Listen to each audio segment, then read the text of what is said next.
according to his glorious might, for all endurance and patience with joy, giving thanks to the Father who has qualified you to share in the inheritance of the saints in light. He has delivered us from the dominion of darkness and transferred us to the kingdom of his beloved Son, in whom we have redemption and forgiveness of sins. And so in this introductory thanksgiving and prayer, or actually from the introduction, who's writing and who they're writing to. That's always the easiest thing that we can figure out from letters.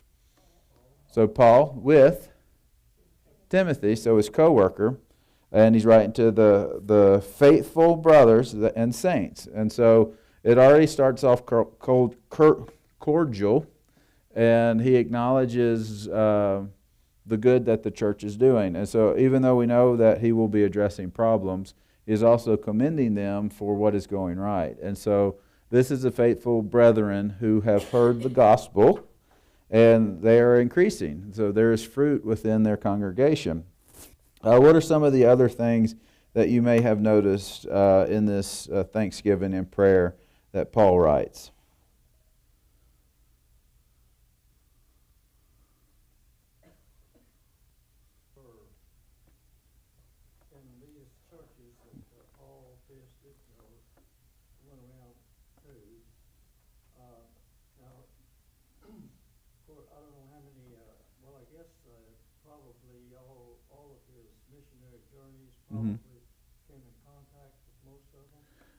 So this church is a little unique. So he probably came in contact with this Epaphras that's here because he sought him out. So we remember Paul is more than likely in Rome on house arrest, because we know when he was in Rome, basically in the prison system, he was given a little freedom to entertain those that would come to see him, minister and things like that. So he wasn't in like a behind lock and bar jail. So he had a little bit of room to work, but he was stuck in Rome.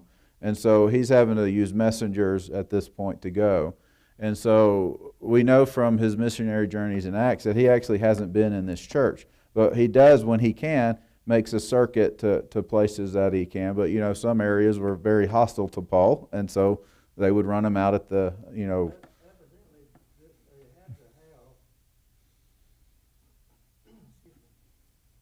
a strong foundation in Christ. Yeah. And most all of this, I would think, came from the Jews who were in Jerusalem. Yeah, and it could. The Holy Spirit came. And so that's a good point. So at this point we're a little bit further on. So this is around date-wise. They're speculating around 60, 62. And so if you put Christ's crucifixion around 30, we're about 3 decades after Jesus ascended into heaven. And so the gospel has flourished in the Gentile world and in the Jewish world, and it seems to be taking off more because this is more of a Gentile background. And so the founders of this particular church could have been Gentiles who were converted in Ephesus and traveled and planted a church, but also it could have been some of the Jewish ones too. So we have both populations there. The name that we see is more Greek name that has introduced to Paul, and we see that he's acting as basically their pastor because that's what he commends. It says, Epaphras, our beloved fellow servant, he is a faithful minister of Christ on your behalf and has made known to us your love in the Spirit. And so he's basically a minister who either he was telling them about Paul and their problems in prison, because we know that people sent him aid while he was in prison, or he had a problem that he just couldn't work out because of his immaturity level in the gospel, because a lot of these people, especially from the Gentile backgrounds, didn't have those deep roots in the faith because their background wasn't Judaism. But he could have been seeking some of the Jewish Christians who can be part of the problem on the legalism side, and what they were teaching didn't match up with what he heard from Paul, so he may have gone to seek clarity on and advice on how to proceed somewhere there. So we don't know exactly the cause, but so at this point we have either that Gentile Christian mission and Jewish Christian mission kind of in the same community. So there's a little of both here. But the Holy Spirit Mhm. evidently had a strong, was carrying on a strong influence upon Yes. people. Yes. Well, both together, that the people who found Christ in Jerusalem Mhm. evidently had a very high degree of understanding. Yes, and so the work of the Holy Spirit and understanding is definitely pivotal. And in the early churches, there's far more evidence, especially if you read through the book of Acts, of charismatic gifts, so speaking in tongues, prophecy, these kind of things, because there was a greater need, because we're still working on the Bible at this point, for God to speak through human carriers as He had done in the Old Testament.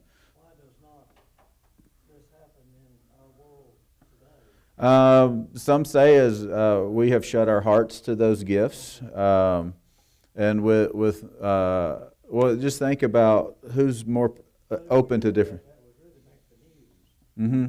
Oh yeah, if we did that, in some denominations there seems to be more of these gifts than others, like some of the more Pentecostal movements and things that we've seen. There's some of the gifts of the Spirit that, as Baptists, we're not comfortable with, or we see it with skepticism. But there could be manifestations, and you actually hear these stories more with missionaries who serve in more, I guess, primitive populations, for like more indigenous populations. And when the Holy Spirit moves in there and churches are planted, they have more reports from the mission field of the same stuff you see in Acts than you do in the modern church. And I think some of it in our context with Western civilization, we've closed our hearts to it, and so God uses other means to work within the lives of believers. And In other words, in churches, mhm. across our country, that were willing to share the gospel. Right, and so some of those, like if you read about the churches in the book of Revelations, where at one time there was vibrant ministries and they had become stale, and those kind of warnings. I think you see a lot of North American churches follow the warnings in the book of Revelations, where at once they were powerful influences for the work of Christ, but now they've become stale in their walk and things like that. So I think some of our modern church life got too reliant on people doing stuff. Like you look at the Southern Baptist, one of the greatest institutes in our country, and all the influence they had on mission work and things like that.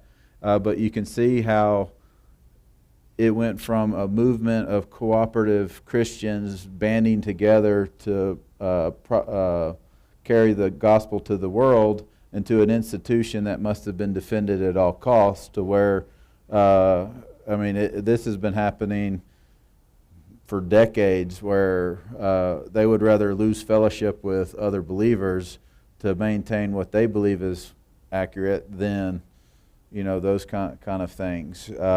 And not everyone within the Southern Baptists have done wrong, but there are influences and I think that's the work of Satan working within people. Because all he has to do is whisper in your ear, "Man, you created something great here, didn't you?" And just change a little bit of vocabulary. Because when we look at the book in Genesis, when we have where Adam and Eve fail,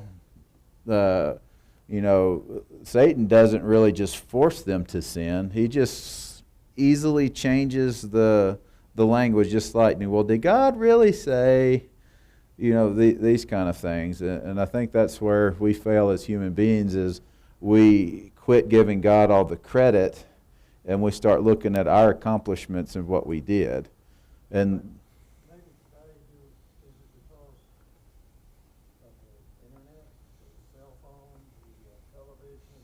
I think a lot of it, that is, yeah. Out on the way, golf Mhm. clubs, it tends to take a lot of our time and our family, which Mm. goes to visit, we go vacations, we do other things. Yeah.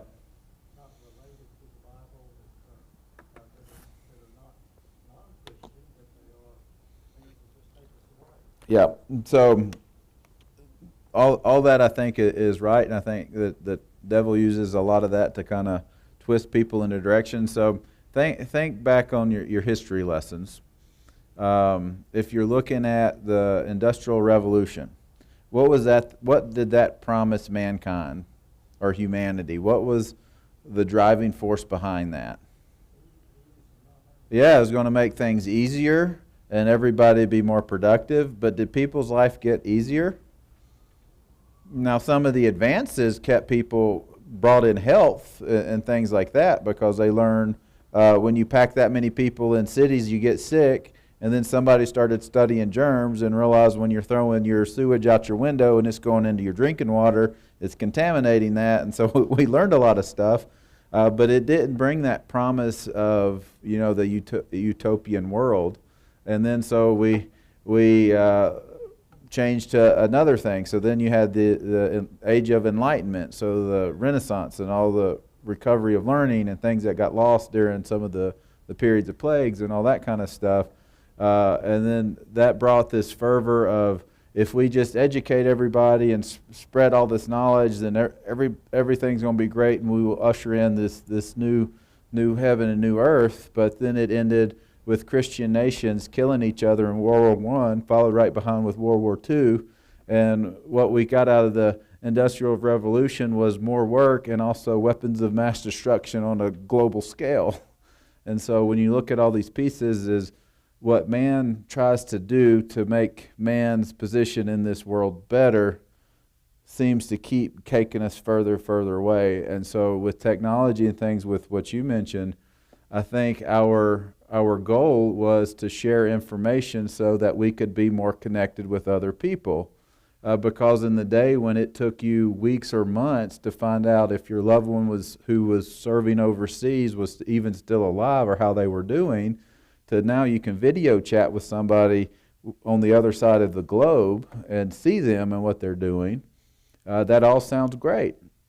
But that communication at the same time through social media and all those advances has also put more separation between people than ever before. And so what man sees as this great advancement in future, Satan can also use to be the detriment. Now, would you want to get rid of all that stuff and go back to the way things were? Sometimes it's kind of romantic to think about the good old days, but most people don't want to really go back to the good old days where you had no air conditioning and running water in your house and those kind of things. And so you generally don't go back, but you have to be cautious on how you proceed. And that's where you have to learn how to navigate this world in light of what Christ is doing. And that's one thing actually the people in Colossus were having to learn. They were having to learn, how do you live in this world in light of what Christ has done for you? How do you live in this world from what you knew before you've met Christ? And some of the influences, like what voice do you listen to on how you navigate these things? And we see some of that here. And so we see that Epaphras is seeking Paul probably for advice, and he's actually probably staying with Paul because he's not the one who actually delivers the letter back. We'll find that out later. But he may be staying with Paul to kind of learn from him a little bit on some of these areas so that he could go back and also help teach those within his congregation more things, more details or things like that. But the letter was important that it went ahead and sent, and so that they could be reading over it and reflecting on it. So when Epaphras gets back to minister along them, they would know more questions to ask. And so we know that he's there with Paul.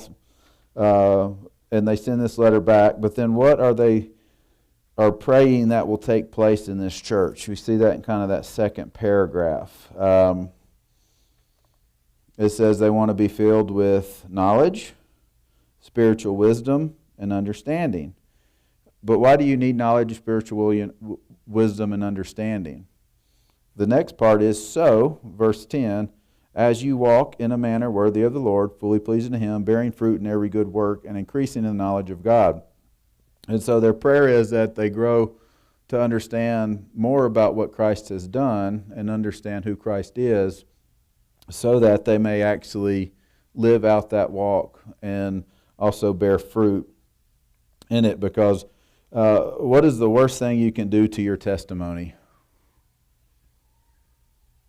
it's fell in a very public way. And so many great ministries have been taken down from moments of moral failure, either through affairs or through the allure of money. Both of those have equally destroyed ministries. I mean, just reading last week, the Church on the Rock had somebody embezzle from them, and another Christian school had somebody embezzle funds from them. I mean, that's what makes the headlines. One, those are resources that were intended for God's use. And then two, it looks bad that there wasn't enough oversight within those ministries to catch somebody under their umbrella doing all that stuff to them. And there. Well, anyways, where were we at? So, their prayer was that they would grow in knowledge and wisdom so that they could walk worthy of Christ and also bear fruit. But through that, they would need all endurance, patience with joy. Give thanks to the Father who has qualified you to share the inheritance of the saints of light. And so there's this connection between, for those who come from a Jewish background, as the chosen one, having the Gentiles come in the inheritance language, that's a pretty radical change for your adjustment. Because if you've always looked at Gentiles would basically mean anybody who was non-Jews, I mean, it wasn't this group was a Gentile, this group was something else, this group was something else. It was a broad term of children of God and everybody else. And now those two are wed through the gospel ministry of Jesus Christ. And so it says, He has delivered us from the dominion of darkness and transferred us into the kingdom of His beloved Son, in whom we have redemption and the forgiveness of sins. And so this opening Thanksgiving and paragraph shows us a lot of things. Shows us Paul is looking to have a relationship with these people, that he has a relationship with Epaphras, and he speaks highly of both this Epaphras and what he has heard about the church. And so when they get this letter, they don't just think he's gone off and said, man, look how bad this church is doing, these crummy people. They just don't get it.